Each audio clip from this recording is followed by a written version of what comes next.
Hey, what's going on, guys? My name is Jake from TodaysiPhone.com, and if you don't know, Apple held its keynote at the annual Worldwide Developers Conference today, and it announced a ton of amazing new things, so let's run through them. Okay, first, WWDC has generally for the past couple of years been all about software, but Apple did announce some pretty significant hardware things today. First, it totally revamped the MacBook Air line. Both the 11 and the 13-inch MacBook Airs got huge boosts in battery and power. Outside, the MacBook Airs remained unchanged, but inside, both got a huge battery bump. The 11-inch MacBook Air can now hold a charge for up to 7 hours, and the 13-inch MacBook Air can hold a whopping 12-hour charge. They're both rocking the 4th generation Intel CPU Haswell chip, and with improved GPU, these computers now have 40% faster graphics. As far as pricing is concerned, the 128GB 11-inch MacBook Air will start at $999, and the 128GB 13-inch MacBook Air will start at $1,029, and both are available online today. Now, for those power users out there, the Mac Pro also got a very significant update today as well. It's been a long time coming. The Mac Pro really hasn't seen any major updates in years, but Apple completely revamped both inside and out. Now, this is just a sneak peek. They didn't really give any sort of concrete release date or pricing or anything, but they definitely gave us enough to be excited about. The new Mac Pro will come standard with a 12-core Intel Xeon processor.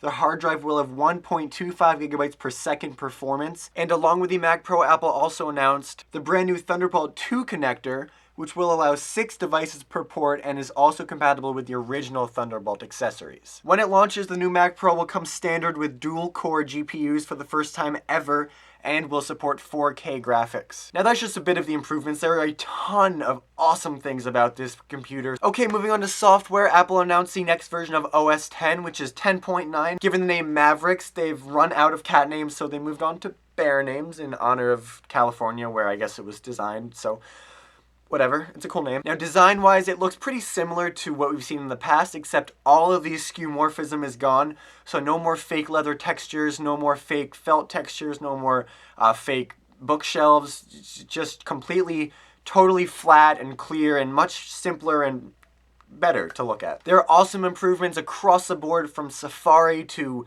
the way the operating system handles multiple displays to tabs in your Finder. Calendar got a big update. Both Maps and iBooks are coming to OS X, and something really cool with Maps is you can set up directions on your computer and then send them to your phone, and then you can slide open your phone and it'll automatically start giving you directions, which is really, really cool. The beta is available today. The public release is this fall, and Apple did not talk pricing. Now, there's also a ton of awesome improvements with the battery and the way memory is accessed and what the computer devotes processing power to.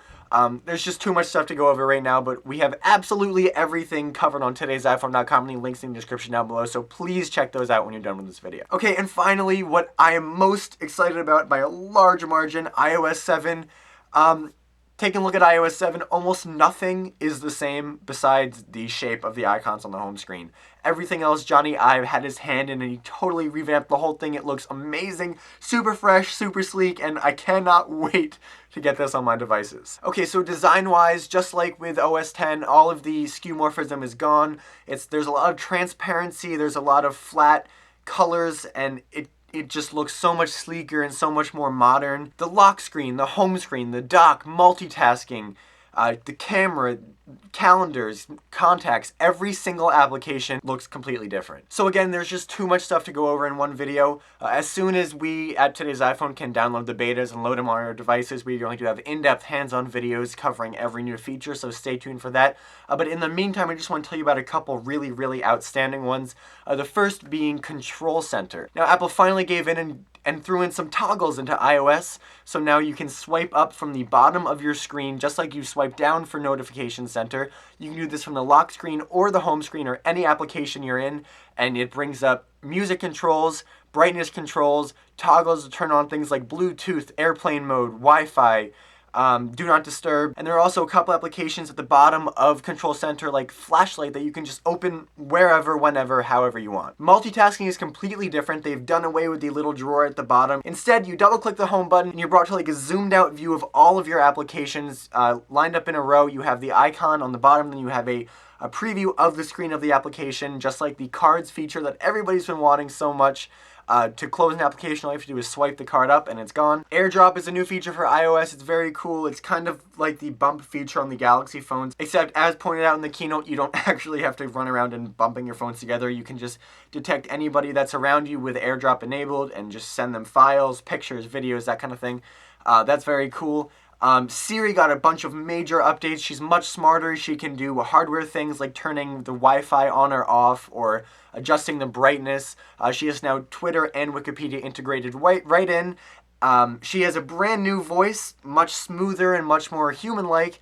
And also, she isn't necessarily a she anymore because you can also set it to a male voice, which is kind of weird after Siri being a girl for all these years, but whatever. The camera app is totally revamped. You can easily swipe between taking videos, stills, a square mode, which I guess is kind of like, you know, the square pictures on Instagram or something. And then the panorama mode. Apple also included a bunch of live photo effects you can put on, whether before you take the picture or later in the Photos application. So very cool stuff here. The music application got a total revamp, and Apple announced iRadio, which is actually iTunes Radio.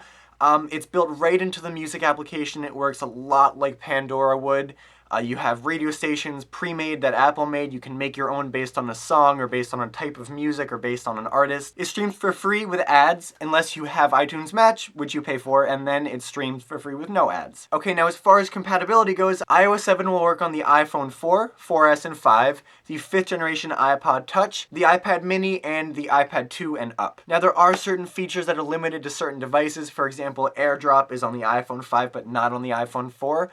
For a full list of those limitations, you can check out the link in the description down below. Now, if you missed anything from the keynote today, you can check out the full keynote video on Apple's website, or stay tuned to TodaysiPhone.com, where we've been covering everything throughout the day, and we'll continue to cover everything for the next couple of days, including news, including videos, hands-on, opinions, everything that mattered, and everything that could possibly matter about this keynote. Okay, so that isn't really all of the big news for today, but that's all I could fit in this video.